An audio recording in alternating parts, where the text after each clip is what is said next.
ஓம் சரவணபவ. அல்லாடு அரவம் இயங்கும் சாரல் அண்ணாமலையாரை நல்லார் பரவப்படுவான் காழி ஞான சம்பந்தன் சொல்லால் மலிந்த பாடலான பத்தும் இவை கற்று வல்லாரெல்லாம் வானோர் வணங்க மன்னி வாழ்வாரே. அண்ணாமலைக்கு செல்ல வழி தெரியாமல் நின்று கொண்டிருந்த ஞான சம்பந்தரை ஈர்த்தென்னை ஆட்கொண்ட எந்தை பெருமான் அருணாச்சலேஸ்வரரே அழைத்து வந்த அற்புதத்தை ஈசனால் பார்க்கடலை கொண்டு வரச் செய்து அந்த பாலை உண்ட உபமன்யு சிவாச்சாரியார் சிவபக்தி விலாசம் என்ற பெரும் பதிப்பில் எடுத்து கூறும் வரலாற்றை காண்போம் இக்காணொளி வாயிலாக. ஒருமுறை திருஞான சம்பந்தர் சுவாமிகள் திருவெண்ணைநல்லூரில் தரிசனத்திற்காக சென்றிருந்தார். நம்பியாரூரர் சுந்தரமூர்த்தி நாயனாரின் திருமணத்தை நிறுத்தி நீ எமக்கு அடிமை என்று உரைத்து சுந்தரரை எம்பெருமான் தடுத்தாட்கொண்ட தலம். அதே சுந்தரமூர்த்தி நாயனார் பித்தா பிறைசூடிப் பெருமானே அருளாளா எத்தால் மறவாதே நினைக்கின்றேன் மனத்து உன்னை வைத்தாய் பெண்ணெதென்பால் வெண்ணை நல்லூர் அருள்துறையுள் அத்தா உனக்கு ஆளாய் இனி அல்லேன் எனலாமே. நாயேன் பல நாளும் நினைப்பின்றி மனத்து உன்னை பேயாய் திரிந்து எய்த்தேன் பெறலாகா அருள் பெற்றேன் வேயார் பெண்ணெதென்பால் வெண்ணை நல்லூர் அருள்துறையுள் ஆயா உனக்கு ஆளாய் இனி அல்லேல் எனலாமே என்ற திருப்பதிகத்தை பாடி அருளிய தலம் என பல அற்புதங்களை நிகழ்வித்த திருவெண்ணைநல்லூரில் வீற்றிருக்கும் வித்தகனை ஞானசம்பந்தர் வணங்கி பின் அருகிலுள்ள ஆர்காண்டநல்லூர் என்னும் சேத்திரத்தை வந்தடைந்தார். அங்கிருந்து பார்க்கும் பொழுது அடிமுடி தேடிய ஞானமே வடிவான ஈசனின் சொரூபமாம் கிரி உருவாகிய கிருபை கடல் அருணகிரி புலப்பட்டது. அப்பொழுது ஞான சம்பந்தருக்கு அந்த தலத்தை வந்து வணங்க வேண்டும் என்று ஒரு அவா. ஆனால் அங்கு செல்ல வழி தெரியாமல் இருந்தார். அச்சமயத்தில் அங்கங்களெல்லாம் வித்தியாசமாக இருக்கும் வகையிலே ஒரு வயது முதிர்ந்த பிராமணர் ஒரு இடத்தில் பூக்களை பறித்து கொண்டிருந்தார். அவர் சம்பந்தரை பார்த்து, ஏனப்பா, நான் இந்த முதுமையான காலத்திலும் திருவண்ணாமலையில் உள்ள அருணாச்சலேஸ்வரனின் பாதங்களை அலங்கரிக்க பூக்களை பறித்து கொண்டு செல்கின்றேன். உன்னால் வர முடியாதா என்ன? அது இங்கிருந்து மிகவும் பக்கம்தான். நான் உன்னை அழைத்துச் செல்கிறேன் வா என்று கூறினார். உடனே அந்த வயது முதிர்ந்த பிராமணனுடன் சம்பந்தர் தன் உடனிருந்த அன்பர்களுடன் செல்ல ஆரம்பித்தார். அந்த தலத்தினால் ஈர்க்கப்பட்டு ஞான சம்பந்தர் அத்தலத்தின் சிறப்பையும் மகிமையையும் அறிய ஆவலானார். அந்த பெரியவரிடம், சுவாமி, எமக்கு இந்த ஸ்தலத்தை பற்றி தாங்கள் எடுத்துரைக்க வேண்டும் என்று கூறினார். அந்த முதியவரும் புன்னகையுடன் கூற ஆரம்பித்தார். இந்த உலகத்துக்கு ஆதாரம் இந்த அருணாச்சலம். இந்த உலகம் இயங்குவதற்கும் தேவர்கள் அசுரர்கள் அனைவரும் வாழ்வதற்கும் காரணமான புண்ணிய சேத்திரம் இது. ஒருமுறை சதுர்முகனும் சதுர்புஜனும் ஒரு விவாதத்தில் ஈடுபட்டனர். இருவரில் யார் பெரியவர் என்ற விவாதம். லோகத்தை படைத்து வரும் நானா இல்லை லோகத்தை காத்து வரும் நீயா என்ற வாக்குவாதத்தில் இறங்கினர் நாராயணனும் நான்முகனும். நானே பெரியவன், சிருஷ்டிகர் நான் தான் என்று பிரம்மன் அகந்தை தலைக்கு ஏறியபடி உரைத்தார். மறுபுறம் திருமால் பிரம்மனை பார்த்து, நீ என் நாபிக் கமலத்தில் இருந்து வந்தவன்.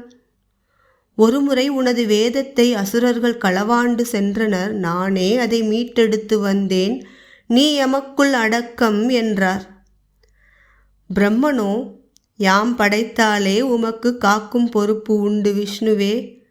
நான் படைக்காவிடில் நீர் சும்மாகத்தான் இருக்க வேண்டும் என்று தன் பக்க வாதத்தை வைத்தார். இருவரின் விவாதம் மேலுக்கு மேல் முற்றிக்கொண்டே சென்றது. பிறகு இருவரும் புஜங்களை கொண்டு மோதத் துவங்கினர். இருவரின் போரால் உலகமெங்கும் கடும் துயருக்கும் துன்பத்திற்கும் ஆளானது. பார்த்தார் மகாதேவன். அந்த போரை முடிவுக்கு கொண்டு வரவும் இருவரை காட்டிலும் அனைத்திற்கும் ஆதாரமான சிவமே பெரியது, தானே பெரியவன் என்பதை உணர்த்துவதன் பொருட்டும் ஆதியும் அந்தமும் மற்ற அருட்பெருஞ்சோதி தனது ஞான ரூபமாம் ஜோதி ரூபத்தை 14 லோகங்களும் காணும்படி ஜோதி சொரூபத்தால் அடிக்கும் தலைக்கும் நின்றார்.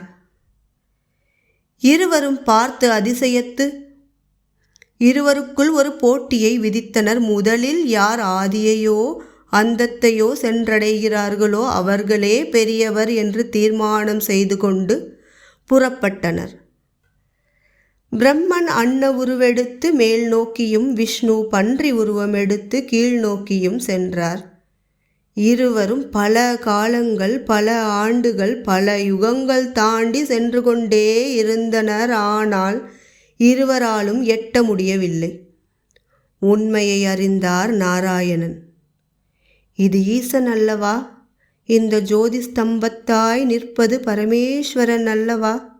அனைவருக்கும் ஒருவன், அனைவரிலும் பெரியவன், அனைவரையும் இயக்குபவன் அவன் ஒருவனே என்று திருமால் ஒப்புக்கொண்டு அங்கேயே ஈசனை நோக்கி தவம் செய்ய ஆரம்பித்தார்.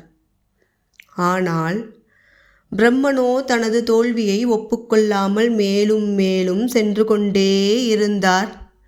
இறக்கைகள் ஓய்ந்தன, கண்கள் இருண்டன. ஆனாலும் சென்று கொண்டே இருந்தார். ஒரு தாளம்பூ வந்ததை பார்த்து அதன் மூலம் பொய் உரைக்கச் சொல்லி கபட நாடகம் ஒன்றை அரங்கேற்றினார் பிரம்மன். நான் அதன் ஆதியை கண்டேன் என்று கூறினார். பின் அந்த ஜோதி ஸ்தம்பத்தில் இருந்து ஒரு சிரிப்பு சத்தம் கேட்டது. பிரம்மனே, நீர் என்னை கண்டீரோ என்று அந்த ஜோதியிலிருந்து சம்பு வெளியில் வந்தார். பிரம்மனை தண்டித்து இருவருக்கும் நற்பாடத்தை கற்பித்து அருளினார். அடிக்கும் தலைக்குமாய் விஸ்வரூபம் எடுத்த அந்த ஜோதி ஸ்தம்பமே ஞானமே வடிவான ஈசனின் ஸ்வரூபமாய் திகழும் நித்திய பொருளே இந்த திருவண்ணாமலை என்றறிந்து ஞான சம்பந்தர் மிகவும் ஆச்சரியத்துடன் பக்தி மிக கண்களில் நீர் வர அந்த பெரியவரை நோக்க, அந்த பெரியவரோ இது மட்டுமல்ல, இன்னும் இருக்கிறது கேள் என்பதைப் போல அம்மையவள் அண்ணாமலை வந்து இடபாகம் வாங்கியதன் கதையையும் கேள் என்று கூறி மேலும் சொல்லத் தொடங்கினார். கையிலையில் ஒருமுறை அம்மை பார்வதியும் ஈசனும் தனிமையாக இருக்கும் பொழுது விளையாட்டாக தாய் ஈசனின் கண்களை மூடினாள். 2 கண்களும் சூரிய சந்திரன் அல்லவா? உலகம் இருட்டில் மூழ்கியது. அனைவரும் இருளில் தவித்தார்கள். பிறகு ஈசன் தனது நெற்றிக்கண் மூலமாக ஒளியை உருவாக்கினார். அன்னையை பார்த்து, நீ இந்த அண்டத்தின் தாய், லோகமாதா, நீ இவ்வாறு செய்வதாகாது. எனவே உனது தவறை போக்கும் வகையில் காசிக்கு நிகரான ஒரு ஸ்தலம் தென்னாட்டில் தொண்டை மண்டலத்தில் காஞ்சி என்ற திருநாமம் கொண்டு உள்ளது. அங்கு நீ சென்று எம்மை பிரதிஷ்டை செய்து நமக்கு பூஜை செய் என்று பரமேஸ்வரன் கட்டளையிட தாய் சென்றாள். கம்பா நதிக்கரையில் மண்ணால் லிங்கம் ஒன்றை உருவாக்கி பூஜை செய்தாள். சுவாமி அன்னையை சோதிக்கும் பொருட்டு அந்த நதியின் தாக்கத்தை பெரிதாக்கினார். உடனே அம்பாள் அந்த லிங்கத்தை இறுக்கமாக பிடித்து நீரில் கரைய விடாமல் காத்து நின்றார். சுவாமி மகிழ்ந்து அம்மைக்கு காட்சியளித்து, உமது சாபம் நீங்கியது என்று கூறினார். சாபம் நீக்கப்பெற்ற அன்னை தனக்கு வரமாக உமது இடபாகத்தை கொடுத்தருளவும் என கேட்க, பரமேஸ்வரன் இந்த ஸ்தலத்தில் உமது சாபம் தீர்ந்தது. மேலும் இதற்கு பக்கத்தில் யாமே ஞானஸ்தம்பமாய் மறைவடிவில் வீற்றிருக்கும் அருணாச்சலம் என்ற ஒரு புண்ணிய சத்திரம் உண்டு. அங்கு கௌதம முனிவர் உள்ளார். அவரிடம் எமது மகாமியத்தை கேட்டு தவம் புரிவாயாக என்று சொல்லி சம்பு மறைந்தார். அம்மை அருணாச்சலம் வந்தடைந்தார். கௌதம ரிஷியின் ஆசிரமத்திற்கு சென்று பிறகு அவரிடம் அருணாச்சல புண்ணிய புராணத்தை அறிந்து கொண்டு தவமிருக்க ஆரம்பித்தார். அதே சமயத்தில் 3 உலகையும் அஞ்சி நடுங்கி அபயத்தை உண்டாக்கும் கொடூர அரக்கனாம் மகிடன் தொல்லை தாங்க முடியாமல் இருந்தது. அப்பொழுது தேவர்கள் யாவரும் விரிபுறத்தை எரித்து ஈசனுக்கு பக்கபலமாக இருந்த அம்பிகை பரமேஸ்வரியை நோக்கி துதிக்க ஆரம்பித்தனர். அம்மையும் அவர்களின் அபயத்திற்கு குரல் கொடுக்க அந்த அசுரனை சம்ஹாரம் செய்ய சென்றாள். அந்த அசுரனை சம்ஹாரம் செய்து அவனது தலையை வெட்டும் பொழுது கழுத்தில் ஒரு சிவலிங்கம் இருந்தது. அந்த லிங்கம் தாயின் கைகளை விட்டு போகவில்லை. இவன் பிறவியில் ஒரு தவசேஷன் என்பதை அறிந்தாள். சம்பு அம்பிகையை பார்த்து, உமது வாளால் இங்கு ஒரு தீர்த்தத்தை உண்டாக்கி நீராடு என்று கூறி அதேபோல் அம்பிகையும் நீராடத் துவங்கினார்கள். 11வது தினம் அந்த லிங்கம் அவர்களது கையை விட்டு சென்றது. பிறகு கிரிவலம் வந்து பரமேஸ்வரனின் இடப்பாகம் வாங்கினார்கள்.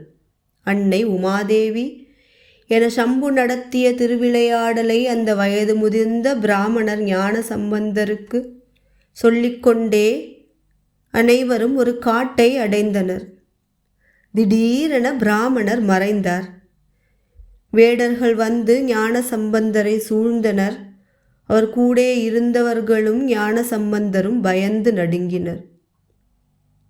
வேடர்கள் அவரது பொருட்களையெல்லாம் திருடிச் சென்றனர். பிறகு அங்கிருந்த குழந்தையின் கூக்குரலை கேட்டு அம்மையப்பன் ரிஷப வாகனத்தில் காட்சியளித்தனர். குமரா, நீ இந்த ஸ்தலத்தை வந்து தரிசிக்க வேண்டும் என்று நினைத்து வரும் வழி தெரியாமல் நின்று கொண்டிருந்த பொழுது நானே பிராமணனாக வந்தேன். எம்மை பற்றியும் நாம் இங்கு எவ்வாறாக இருக்கிறோம் என்பதையும் யாமே உமக்கு அள்ளித் தந்தோம். பிறகு இங்கு வேடுவராக வந்து உமது பொருட்களை களவாண்டு சென்றது வேறு யாரும் இல்லை, எமது பூதப்படையே என்று அனைத்து திருவிளையாடலும் எமதே எனக் கூறி பிஞ்சு குழந்தையின் அவஸ்தையை போக்கி குழந்தைக்கு பாயாசம் கொடுத்து இங்கிருந்து மிகவும் பக்கத்தில் சோன தீர்த்தம் பாய்ந்தோடும் அருணாச்சலம் உண்டு, அங்கு வா என்று அழைப்பு விடுத்து அம்மையப்பன் மறைந்தார். பிறகு ஞான சம்பந்தர் அருணாச்சலத்தை அடைந்தார். வேதங்களோடு பால் மணமும் பூமணமும் மணக்க ஆங்காங்கே அன்னம் பாலிக்க வானத்தை தொடும் அளவுக்கு கோபுரங்கள் இருக்க அப்சரசுகளை தோற்கடிக்கும் வகையில் மங்கைகள் உலாவ எங்கு பார்த்தாலும் சிவமணத்துடன் அருணாபுரி காட்சியளித்தது. ஞான சம்பந்தர் உள்ளே சென்றார். தேவர்கள், முனிவர்கள், ரிஷிகள் அனைவரும் போற்றத்தக்க சுயம்புவான அருணாச்சலேசன் வீற்றிருக்கும் கர்ப்ப கிரகத்திற்கு சென்றார். பூவார் மலர் கொண்ட அடியார் தொழுவார் என பாடலை பாடினார். அதில் ஞானத்திரளாய் நின்ற பெருமான் நல்ல அடியார் மேல் ஊனத்திரளை நீக்கும் அவதும் உண்மை பொருள் போல என்று பாடி இங்கு ஈசன் ஞானமே வடிவாக நின்று அனைவரின் துயரையும் போக்கும் வகையிலும் அவர்களை பக்குவப்படுத்தும் வகையிலும் உள்ளார் என்று போற்றினார். பல காலங்கள் அருணாச்சலத்தில் இருந்து அருணாச்சலேஸ்வரரை துதித்து வணங்கிய திருஞான சம்பந்தர் பிறகு வட இந்திய சிவ யாத்திரைக்கு செல்லத் துவங்கினார். தேடிச் சென்று திருந்து அடியேத்துமின் நாடி வந்து அவர் நம்மையும் ஆட்கொள்வர். ஆடிப்பாடி அண்ணாமலை கைதொழ ஓடிப்போம் நமது உள்ள வினைகளே. திருச்சிற்றம்பலம்.